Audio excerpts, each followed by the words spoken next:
All right, good morning, everybody. I see a bunch of folks joining. We're just going to give it another minute or so everyone can sign in.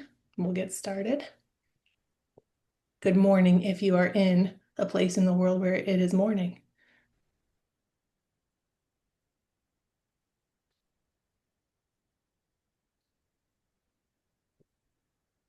As you're joining, if you'd like, you can hop in the chat and say where you're calling in from. I'll start us off. Yeah, I guess our panelists start us off where we're all calling in from different places. Oh, nice.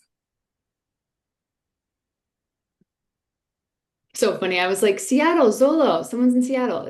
It was It's you. me. You, Texas, Florida, Des Moines, Iowa. I want to say go Hawks, but it sounds like you might be Iowa State, and I don't want to start off on that foot. Brian, nice to see you here. I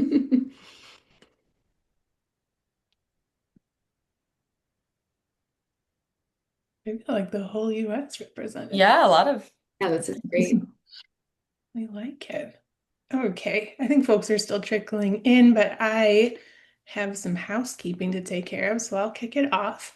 Welcome, everyone, to the Resilient Decommission, a reuse first playbook for facilities leaders.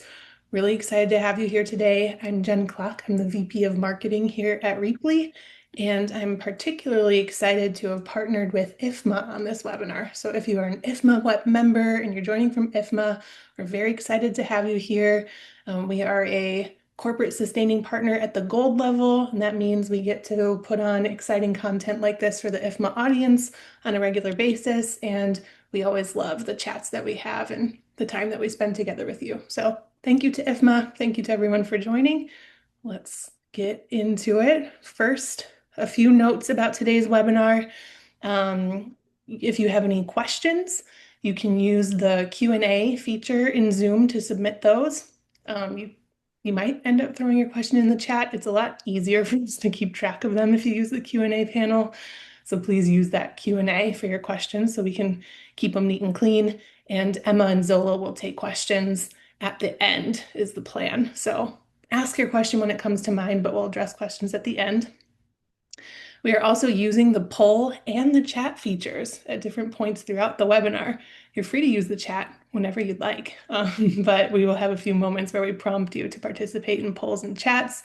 So please be sure to add your voice to those conversations, but your piping voice, because everyone will stay on mute with the exception of Emma, Zolo, and me throughout today's presentation.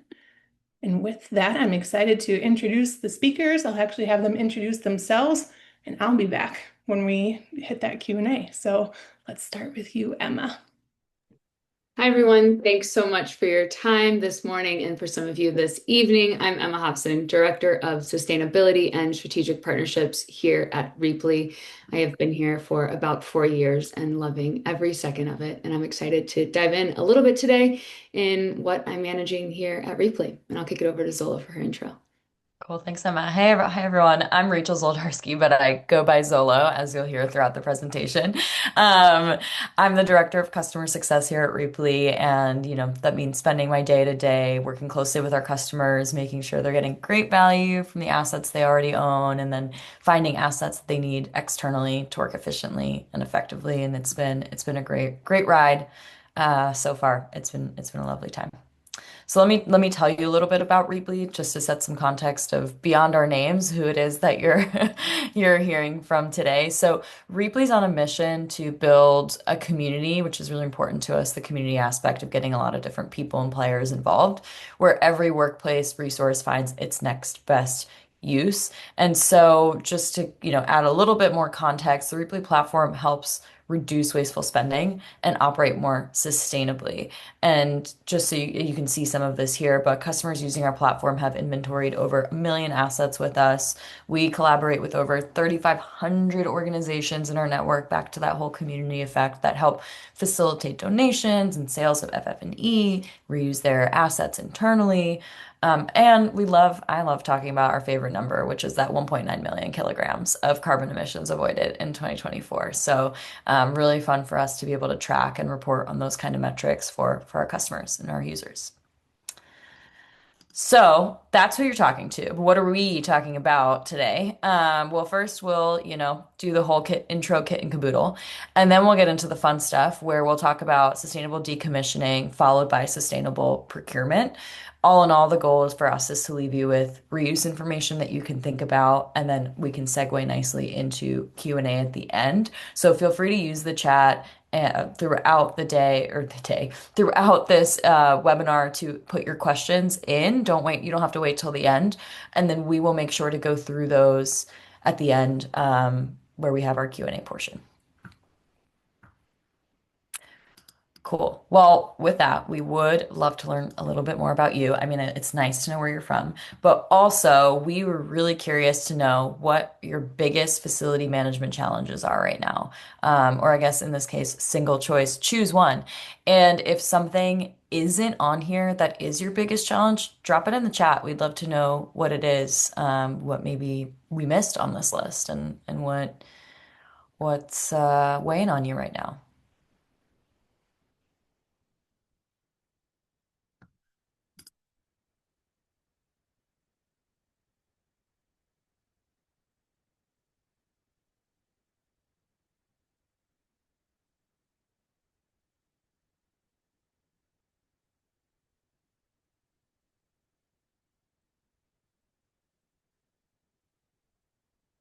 Mm.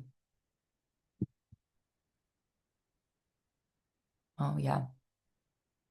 It's helpful to hear the other pieces in the chat.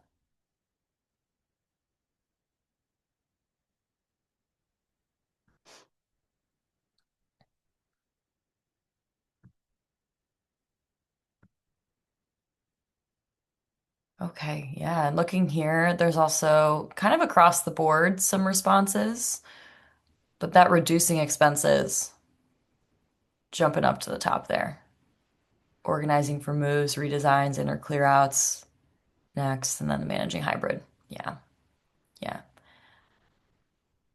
That's what we're hearing a lot too. And maybe, it's not a huge surprise to see some of these responses coming through.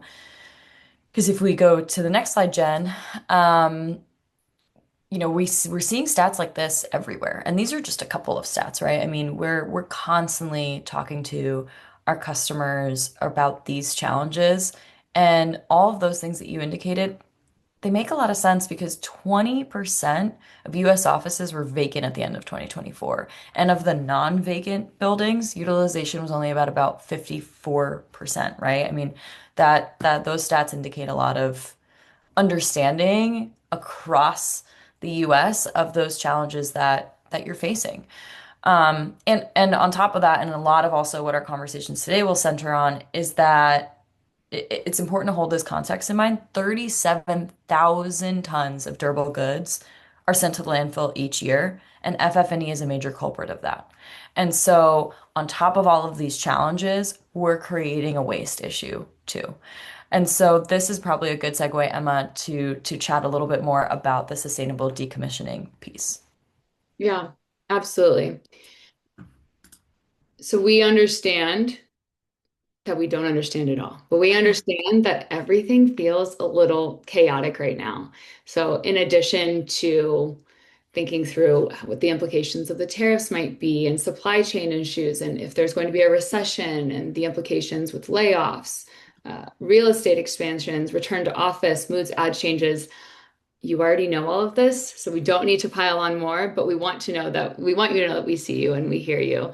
And this doesn't even reflect, I'm sure we could add a couple more bubbles to this slide based on just the last week alone, especially in the people management of it all.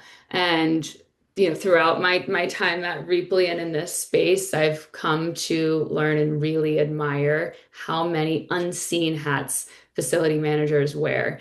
And I don't think that many people think of the people management of it all, but in some of your comments, talking about the people management as well as organizing for those moves and redesigns, all while doing it under or within budget. So we understand that it is chaotic right now.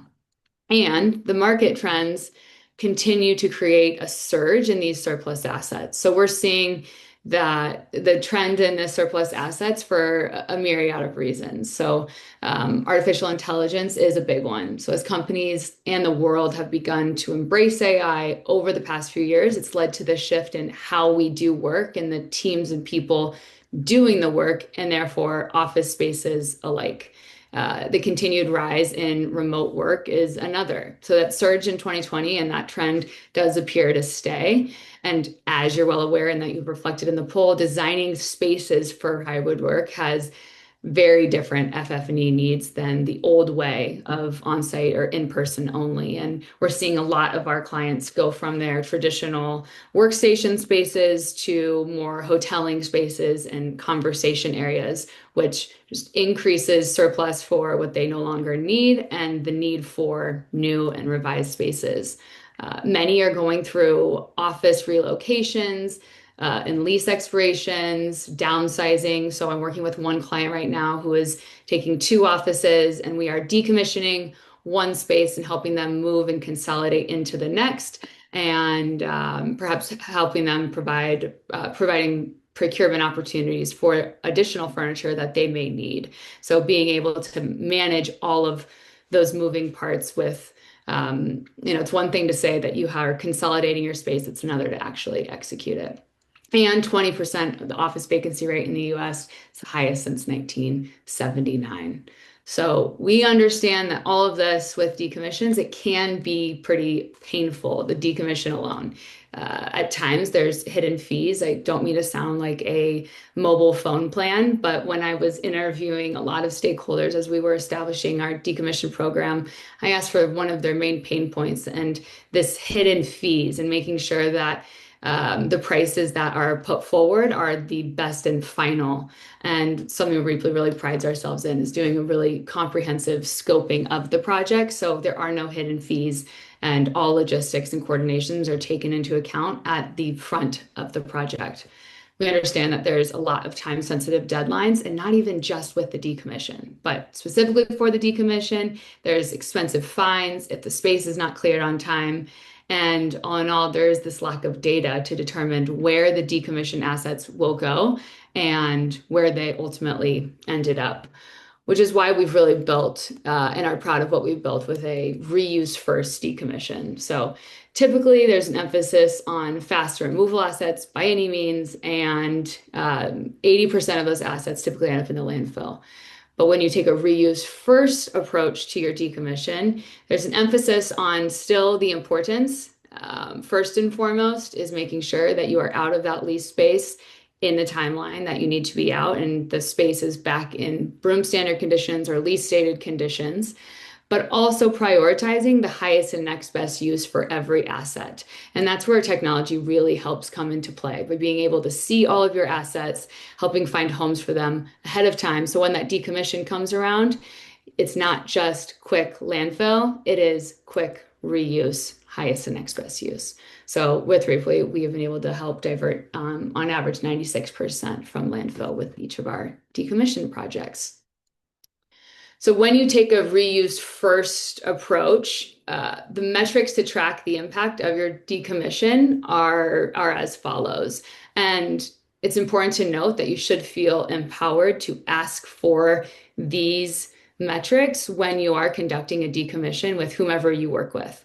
So understanding your landfill diversion rate, this helps you reduce methane emissions and generated in landfills. Landfills are responsible for 17% of methane emissions in the US. So ask for that breakdown, and the provider can help you understand and provide that transparency. And they should be able to let you know where all of your assets ended up, and make sure you ask for the weight of those assets as well. From the financial perspective, understanding your rate of reuse. So if there are any product credits available, the provider should be able to provide that. If not, understanding the donation opportunities and perhaps getting a credit back from those donations that that were able to be facilitated. And then understanding where of those donations went or what small businesses were impacted by that. So then you are able to say, I managed this decommission and look at all of the good that we were able to do. Not only did I get us out of the space, but I got us out of the space in a way that helps serve the community in which we're embedded. Reply provides an impact report at the end of each project. So this next slide shows just a quick snapshot of what you can expect to see. Jen will go into a little bit more detail at the end of this presentation, what you can expect to receive. But this is just a quick snapshot to show you what we provide and what we believe that you should feel empowered to ask for at the end of each project.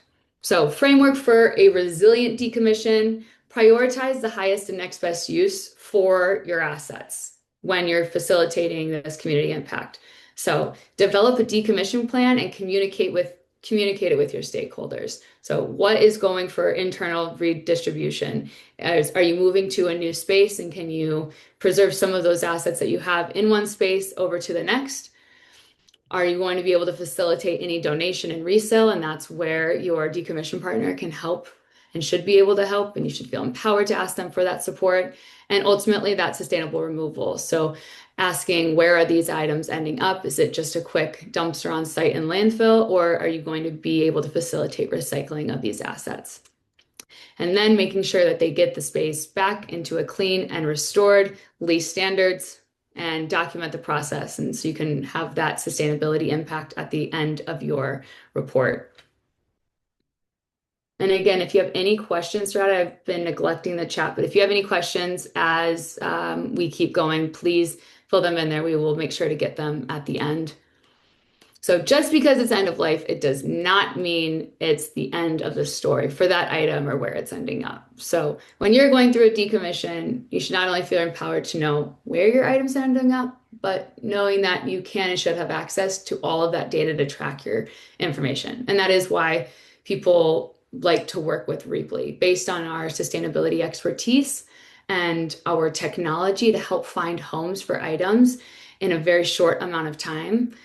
Taking this highest and next best use approach, so determining all of the next best use for each asset and making sure that all of those avenues are explored within the time we've been allotted before resorting to recycling or landfilling, working with experienced labor, providing that reliable reporting, and again, not to sound like a phone plan, but no hidden costs. I really took that feedback to heart and understand that the budgets and expenses are a huge concern and strain on facility managers. And so being able to put forth a comprehensive proposal at the beginning of a project to ensure that there is no hidden cost at the end and unexpected expenses.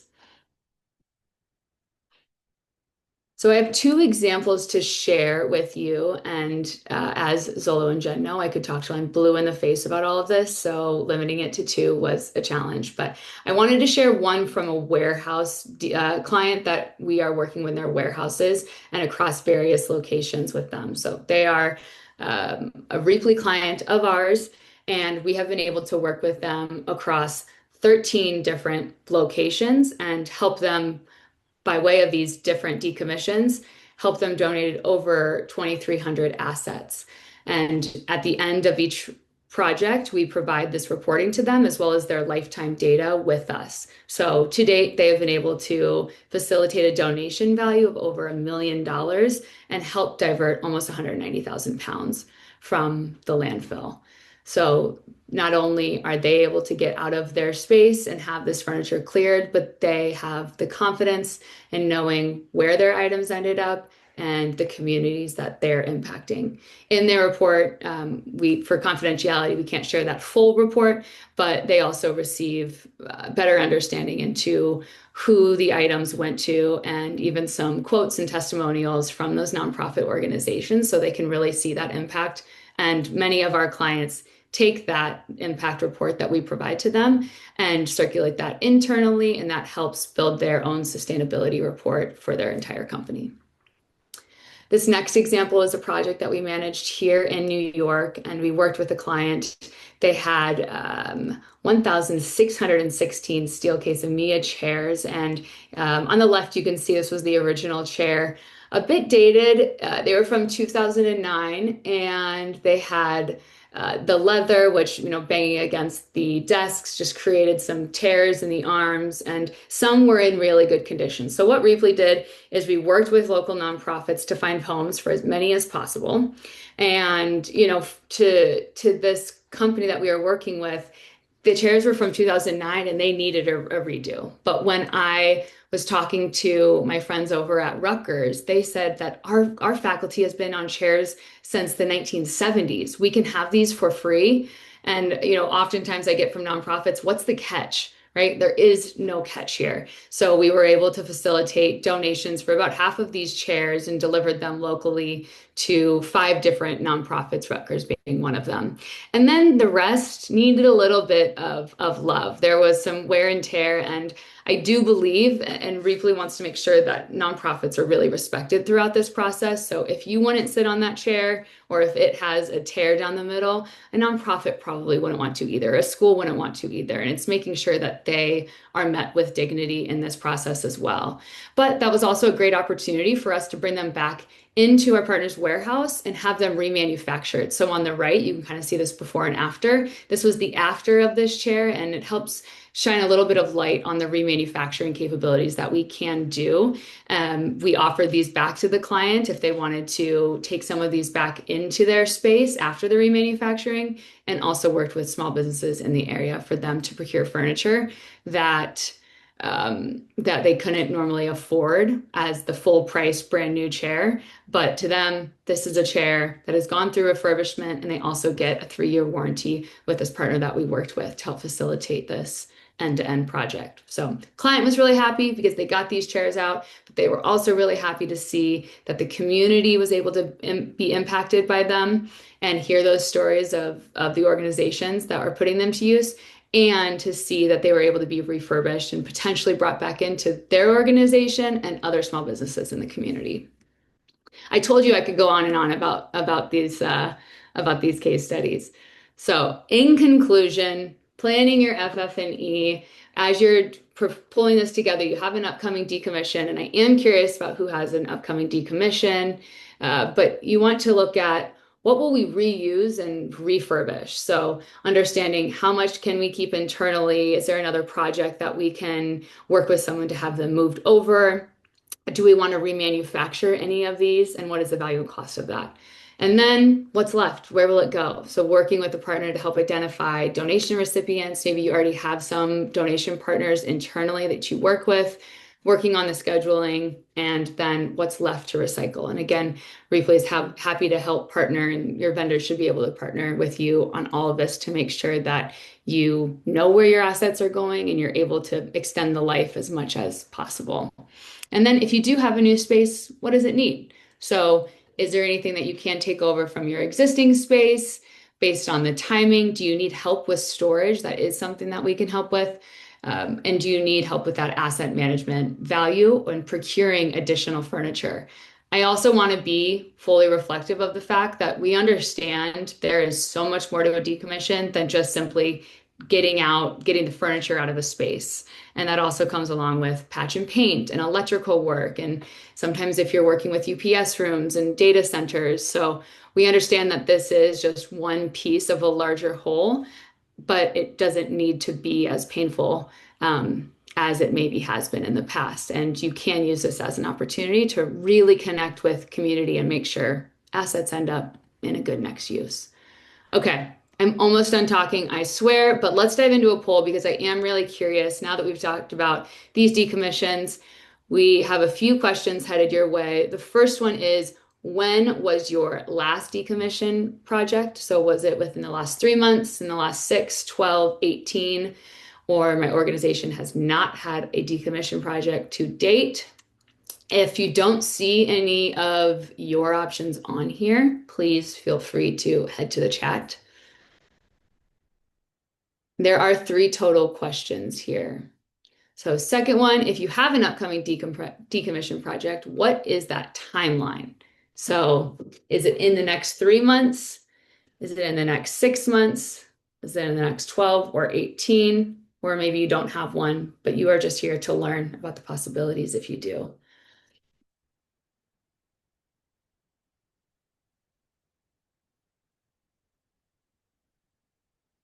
And if you do have an upcoming decommission project and it's in the next 3 months, you are still well within your time to make sure that you have a sustainable decommission through and through. So just because you see 6, 12, and 18 months on here, it does not mean that your decommission cannot happen sustainably. Replay likes to have at least a month's heads up, but we understand there's contracting navigations that have to happen. So usually it takes about 6 weeks, but we only need a heads up from when we are awarded a project to be able to fully execute a sustainable decommission for you. And number three, I see some of you are getting ahead. Do you have a Okay, we'll get to the question. Sorry, I got really excited seeing all of the activity in the chat. Don't stop. I will be able to process it. Okay, last question. What prompted the need for your previous or upcoming decommission project? So I think this is where a lot of the chatter is coming from. So if you don't see something on here in this poll, feel free to head to the chat. So was it a reduced budget that you needed to facilitate an upcoming decommission project? Is your company switching to hybrid or remote work, so there's fewer employees in the office? Are you experiencing some layoffs? And if you are, I want to send my condolences. I know that's very difficult to navigate, even just emotionally, and everything that it happens, everything falls on a facility manager's plate. So I am sorry if that's the case for you.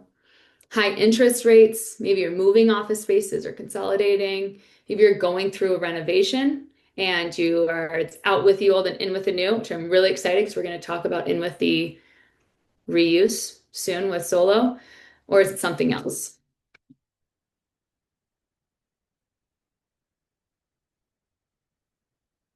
Okay, so where was your last decommission project? A lot of you had them within the last 3 months. 4 of you have not had one yet, so you're just coming here to learn. That's really exciting in the last 6 months. So you've had some in the last 3 to 6 months. And some of you have some in the next 3 months. That's great. You are well ahead of the curve. As we discussed, there's still many opportunities for you to be able to do your decommission as sustainably as possible. In the next 18 months, okay, overachievers, getting ahead of it. Overly, I see you. And you don't know if you have an upcoming decommission project yet, or at least you don't have one coming up, but you are here just to get some more information. That's great. And what prompted the need for your previous or upcoming decommission projects? Yep, we're seeing the continued trend with the hybrid and remote work, just different office spaces. A lot of you are moving. That is something that we can help with as well. So if you are consolidating spaces or need that moving support, we're happy to help with that. Reduced budget and renovations. And something else, let's just head to the chat quickly. Yeah, a lot of something else. Yeah, a lot of something else. This is really good feedback. So thank you all for sharing this. Need for more space, lease is ending. Need for more space, Lauren, that's great. Evolving markets. And again, what we noted at the top of this call is facility managers, there's so much people management that Yeah. that is so often overlooked in the importance of your role. So I Yeah. appreciate you sharing that, and all of you being the glue for your organizations. And our hope is to help and make your life easier, not more complex, because you have so much on your plate. Okay. That's it for me for now. I will jump in and back at the end, but I am going to hand it over to Zolo because there is so much happening in the redesign of spaces. And Zolo's been able to help build a really cool program here to help get you some furniture. So whether you're leaving the space or going into a new one, how we can help. So Zolo, I'll let you take it away. Great. Yeah, thanks, Emma. Um, yeah, so I mean, earlier in the presentation, Emma had mentioned, although with the focus on decommission, but Emma had mentioned that sometimes you might find yourself in a situation where you have a new space, like Lauren, shout out Lauren, new space, or maybe you recently decommissioned a space that now needs new inventory because it's going through redecoration, renovations, etc., right? So our default is to think, let's buy new. It's what we've been taught. That's what sort of feels easy and natural to us. We're trained to default to that linear economy mindset. But what we'll talk about in this section is what if we didn't? What if we ditched the linear economy default and thought more circular when we can and we think we can a lot more than we do now. So excited to tell you a little bit more about that. And actually, it's funny because we made this slide obviously before our first poll of the day. But actually, if you think back to the results of that first poll, where reducing expenses and managing hybrid workplaces and return to office policies were the two biggest challenges y'all indicated facing. Well, this slide is actually very aligned with those responses. We work really closely with our customers, so it's not really surprising to see that they're echoing similar sentiments that you are echoing, right? There's this constant flurry of projects revolving around space optimization, whether that's office spaces that need to be reconfigured on the fly, or you're moving or they're moving into new spaces quickly to meet those tight deadlines for FDOBs, speed, quality, cost savings, trying not to burn out in the process. Those are all ingredients of just the overall recipe, right? Y'all are chefs, and that's the recipe that you're cooking with. And so, we really understand that. And with the trends, so that's the trends we're seeing, but also there's a trend we want to see more of, which clearly I'm teeing up here, but we want to see more buying second life. And you might be thinking, how does buying second life make any of these projects or my life easier? And honestly, I'm glad you asked. First of all, buying second life FF&E, if you were not experienced in doing that in the past, can dramatically cut your lead times. So depending on the availability of assets, your speed with decision making, sorry, with your speed with decision making, you could see something arrive at your door within 2 to 6 weeks compared to maybe a more typical 8 to 16, right? Especially with the volatility continuing to plague our supply chain, it's nice to know that you can find something domestic that can be either driven over to you, sort of in a quick turnaround if it's something local, or can go across the country by car rather than sort of being stuck in these longer lead times and supply chain issues. Secondly, your dollar goes a lot farther when you're buying Second Life furniture. That new mesh back think task chair that we know you all love, well, that might cost you closer to $1,000 or so per new chair. While I can confirm, because I'm serious, I checked yesterday, that one of our Second Life sellers on the East Coast has 450 of those available right now off the shelf.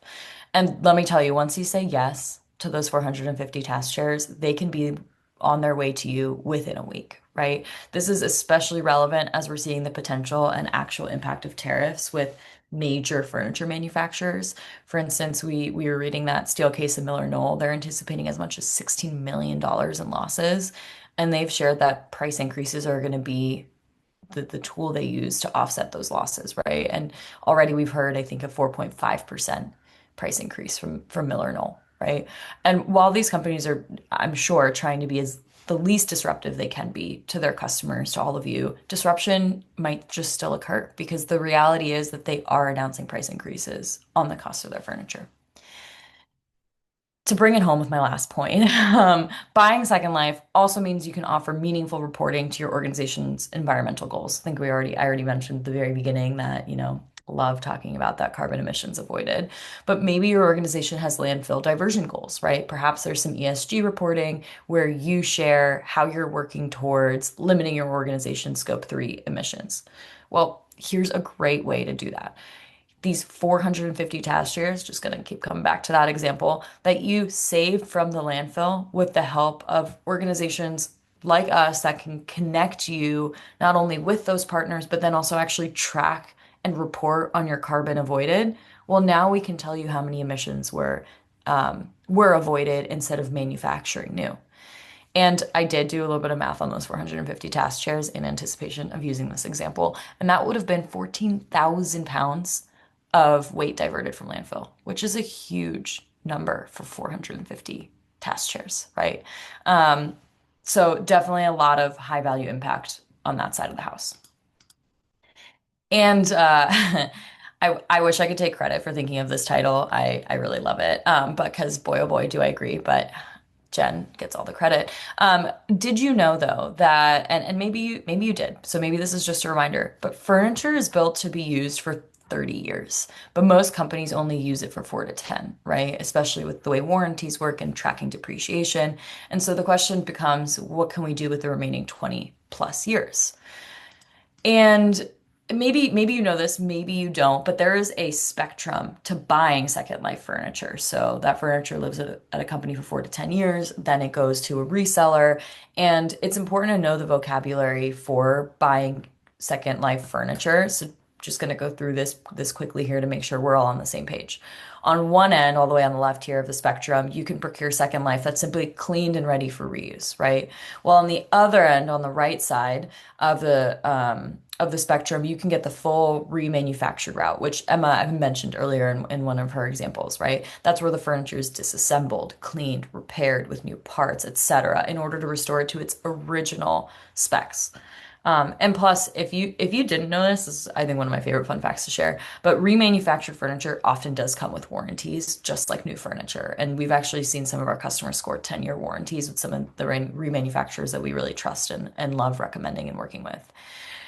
Anyway, in between those two, we have refurbished furniture, which does typically go through a quality inspection. So just that little bit more than just cleaned and reused, in addition to some minor repairs and restorations to bring it back to that just good cosmetic quality.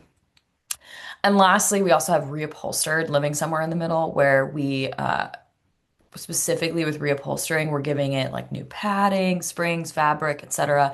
It's similar to refurbishing, but with that really sharp focus on those elements I mentioned with the padding and the springs and the fabric. And what's fun is that when furniture gets reupholstered, it can also often be made to match your company's particular aesthetic versus what it came with. So if you need that black seat to be purple and match your company's swanky new logo, that's totally possible with reupholstery. And actually, speaking of Second Life furniture, as on trend, this is a true story that one time we were at an IFMA conference and we brought two task chairs. One was remanufactured, the other was new. And we asked attendees passing by to identify which of these two chairs was new versus refurbished. And honestly, no one could get it right. They were like looking closely, taking a seat, rolling around. And honestly, the verdict was I have no idea. And Second Life apparently can be as good as new. And so that was really fun to do that in real time. And so, where do you actually go though to get these high quality Second Life assets? Well, first of all, I'd be remiss if I didn't just at least quickly mention that you should shop your own inventory first. Knowing what you have and seeing if it can be reused for a project is just so valuable. And so don't throw that out either. And I wanted to make sure we said it. Um, you can also partner with organizations like us that have built networks and done that work already of finding trusted partners that we know can help fulfill furniture requests with really great quality Second Life assets at scale with warranties, etc. You can also, though, do research on your own and see who exists more locally in your area. I think you'd be surprised how many remanufacturers, folks who focus on reupholstering, etc., work in your area. And just remember that when you're doing some of that research, if you're doing it on your own, to use some of those trusty keywords that we just talked about in a couple slides ago. And lastly, just to remember too, if you are moving into a new space, always recommend checking in with the previous tenant to see if there's anything that they want to sell to you that's already sort of fit for the space that you can then decide how you want to use in your new space. And so I wanted to also throw in a quick example of a customer of ours that decided to not buy new at all in 2024. We actually helped them source at the end of the year 250 remanufactured steel case chairs, including some of those very coveted Think Conference chairs that are just honestly kind of hard to find. And so basically throughout the year, this customer mostly tapped into their own internal supply of surplus. They did a really great job with their reuse. But at the very end of the year, we did help them use their leftover budget to procure more of their most popular chairs. These chairs came with a 10-year warranty, reupholstered seats to make sure that the colors matched their design standards. And from when we finalized the order to when the reupholstering was complete, this customer received all of those chairs within 6 weeks. They saved 40 to 60% in cost per chair compared to buying new. And again, if you calculate the weight diverted from landfill, it's about 8,000 pounds of weight diverted from that landfill. And this particular customer definitely has landfill diversion goals, has ESG reporting. They were able to pull that in to their sustainability metrics for the end of the year. So I also am dealing with allergies, so you all have been great in paying attention to my runny nose voice here. But I'd love to, stop talking for a second here and hear your thoughts. What is blocking your use of procurement, your use or procurement of Second Life furniture? How are you engaging with it? And I think, oh yeah, we're using the chat on this one. Right. No poll. No poll. So why don't you toss it in the chat, like as we're talking about the Second Life. Yeah, I'm curious. Oh, Brian, amazing. Love that. Love that for you. Use it all the time. That's Brian, so you great. can be on the next panel. We can ask Yeah. your experiences. Yeah, what about other folks? Technology. Yeah, getting in is hard. I think if you're not connected, it takes time to build that network. But you'd be surprised. It exists. And if it doesn't exist locally in your area, a lot of folks ship. Yeah. Mm-hmm. Ruth, I'm guessing you mean like your procurement or your decision makers internally?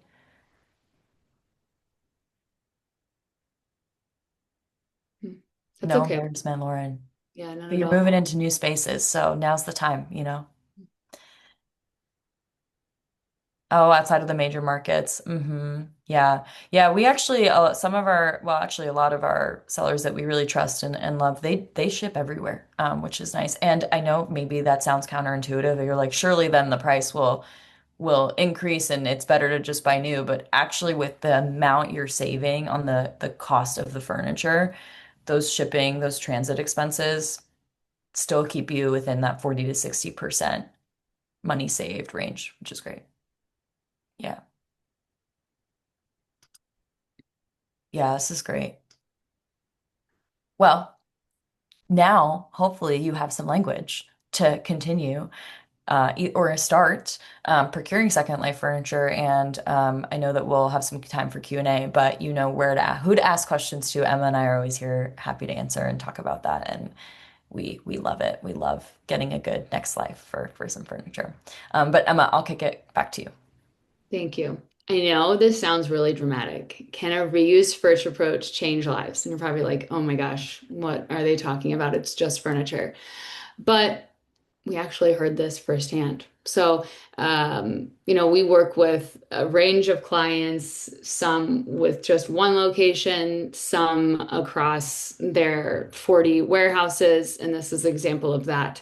And at the beginning of our partnership, in just 2 months' time, our team was able to activate a network of nonprofits in the area, worked with 22 nonprofits to help them move 100% of their surplus items in their warehouse, and that represented a donation value of over $380,000 and 18,000 pounds out of the landfill. So the donation of over 1,600 items, while it might just seem like a warehouse that needs to be cleared for you, this quote to the right, being able to receive items like these are literally life-changing for our members and community of partners. It's important to be able to know. I've been thinking a lot about, power of furniture lately. And I'm wondering, is it the power of furniture or is it the power of sharing and staying connected to the communities in which we're embedded? I just got back from a project and there was a great deal of soft seating, the furniture that you have in your lounge area, your waiting room, or maybe those conversation pits. And this was a project that also had some beds involved. And so we had a great deal of varying different asset types. And we met with a domestic violence shelter in the area. And we were able to host her on site throughout the decommission so she could see the assets in person for herself. The client allowed that after signing an NDA. So we make sure that we covered all of our bases there. And she looked at me and said, wow, these women are finally going to feel safe enough to leave their abuser. And it really is what it comes down to, is being able to know that you have assets that you need to get them out in time and you do have a lease that you have to abide by, but there is a better way to handle and manage them. And we appreciate you being able to think of those next use opportunities and knowing that there is maybe it's the end of the story for that asset for you, but not for the asset for someone else. So, three main takeaways. Reuse is your smartest strategy. It can help reduce procurement time and it can save significant costs, especially as new furniture prices surge and tariffs, the implications of those tariffs. So, reusing internally and working across your various spaces, and then prioritizing and planning for that community impact. So, working with partners to make sure that items are ending up at their highest and next best use, either through resale or donation, and knowing that data is your best friend. And you should have the full rights and feeling empowered to know what assets you have in your decommission and where they ultimately ended up. So we really appreciate all of the dedication of your time through this discussion. We would love to answer questions that you have. I did see one come through the chat and I can actually start there. So Ruth, you asked a great question in our Q&A, and we would be remiss not to start here. So when donating items to a nonprofit that is taking furniture to replace older furniture, do you track the furniture that the nonprofit discards? Fantastic question. First and foremost, we make sure that nonprofits are not taking furniture that they truly cannot use, because to us, that's just shipping the problem. So workstations, for example, if someone is claiming a workstation, we will be doing the disassembly and dropping off. And it's very hard to donate workstations because they have to have the ability to be able to reinstall or work with us to get them reinstalled in that format. So we make sure that we discuss all of that up front so they aren't signing up for something that they aren't fully aware of. However, we also make sure that everyone has access to Reaply. Some pay a fee if you are sharing your assets internally, and others pay for free.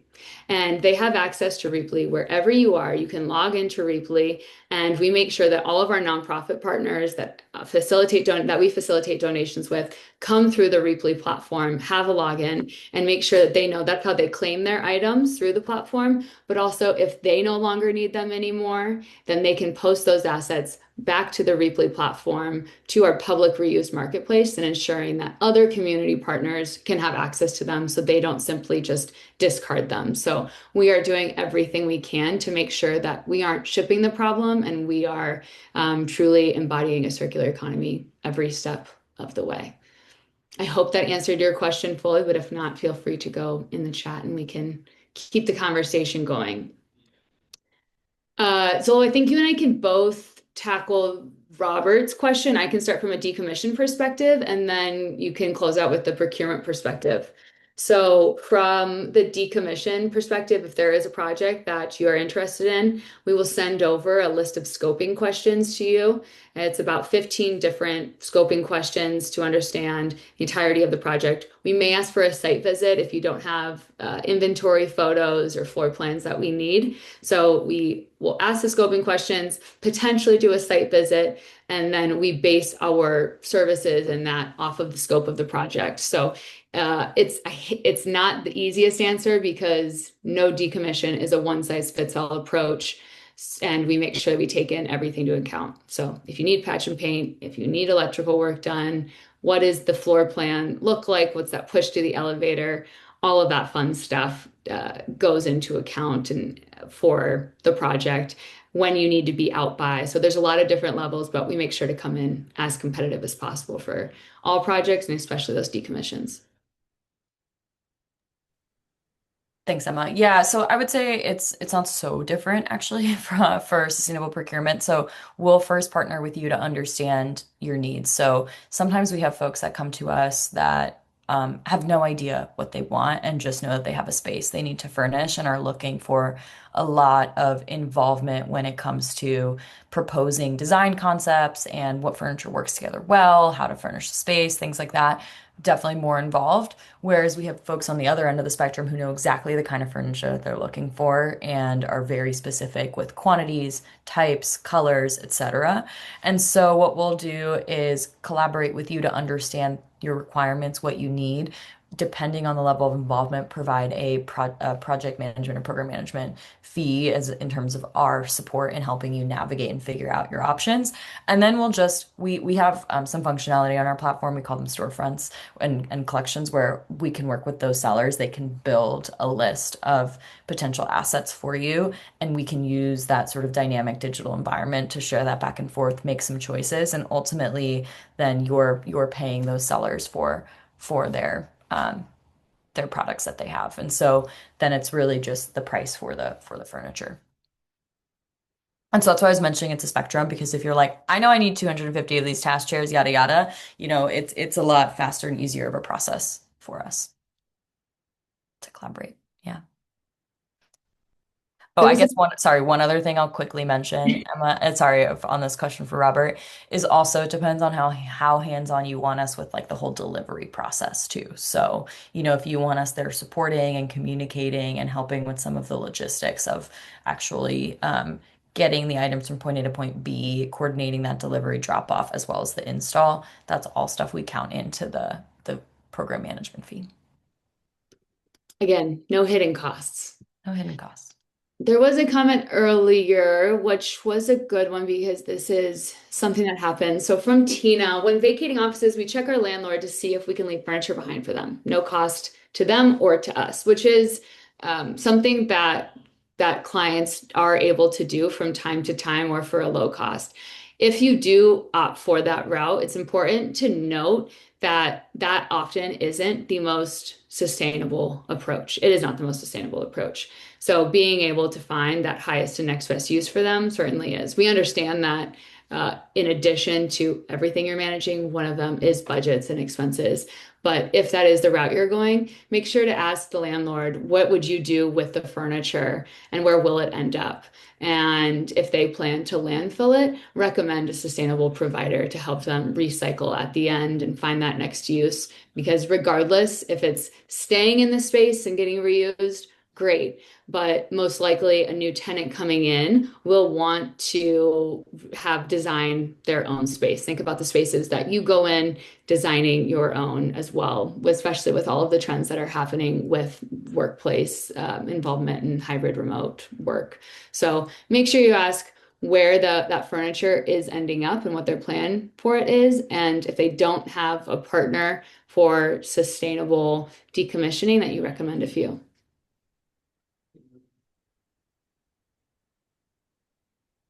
Mandy, you're here. Oh my gosh, so exciting. Thank you so much for that. That means a lot. I really appreciate that. I did not ask Mandy to say that. So I really appreciate that. Thank you so much.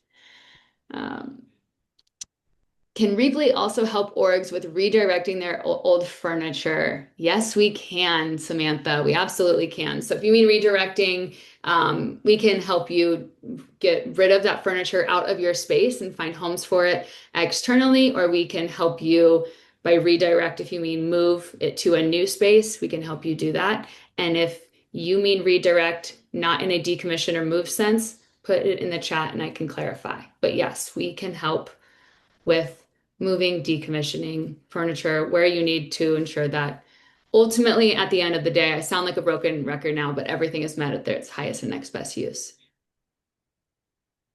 And then we did get another question, which is where are we located in EMEA? We do have customers all over the world, which is fun. In EMEA specifically, we work with a lot of partners in Ireland, in Poland, in London, Amsterdam, Emma, I think. I'm trying to think where else. Those are the main ones that are coming to me at the top of my head. But we are in EMEA. Yeah. Mhm. And hot the press. I don't want to get ahead of myself, but working in Singapore as well right now. Mhm. So wherever you are located, we are confident that we can help provide a solution, which is very exciting for us.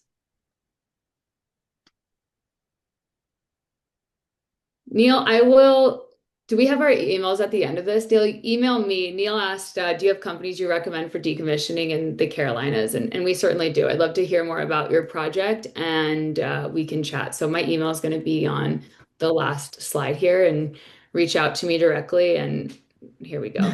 And that's Jen's Jen. on it. Of course Jen's she is. on it. Of course she is.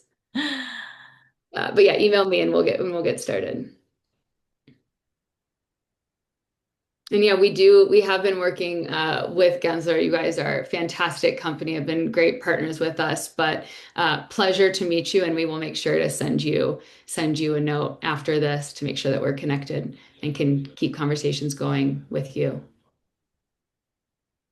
Any other questions before we bring it home? This has been so great.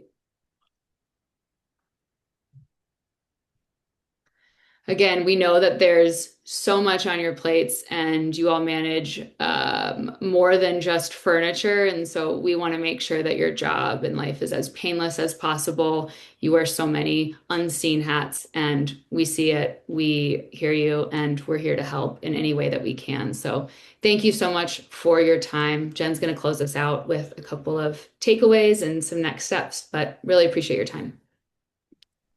Amazing. I was all prepped to come in and read the questions, but you guys are old pros and you just tackled them all. Thank you, everyone, for all of the engagement. I loved seeing all the chats come through. This was such a fun webinar to be behind the scenes for. But before you go, we're not going to leave you empty-handed. We will share out this deck for everyone who registered along with the recording. But here we've also got a link that you could visit to download the sample decommissioning report that Emma mentioned, as well as a bunch of other resources as well. We've got case studies, we've got webinar recordings, really everything you need to, from a content marketing perspective, to think about this reuse first playbook to better operate your facilities, especially in times of decommissions. So go grab the sample report, engage with our content. I'd be happy for you to check out all that stuff. And finally, I dropped Emma's chat or email into the chat, but you got Zolo's here as well. And I'll let you guys close it out. Oh, that means you guys can say bye. Us close it out. Great. Yes. Sorry. I kind of blanked there for a second. Yeah, I mean, I think just to say thank you so much for thinking that this session was going to be interesting. Because we want more people to think about sustainable decommissions and sustainable procurement. And so I think it's really validating and exciting to us to see people engaged in that type of conversation. So thank you for being here and for joining us on the ride. Yeah. Thanks, everyone. Appreciate your time, everything that you're doing, and make sure to reach out to us. We are here to help. So many of you commented that you just didn't know where to start or where to find these options, and we want you to know that you found that in us, and we're here to help every step of the way. So reach out. We'd love to have a conversation and see what you're up to and how we can help. Thanks, everyone.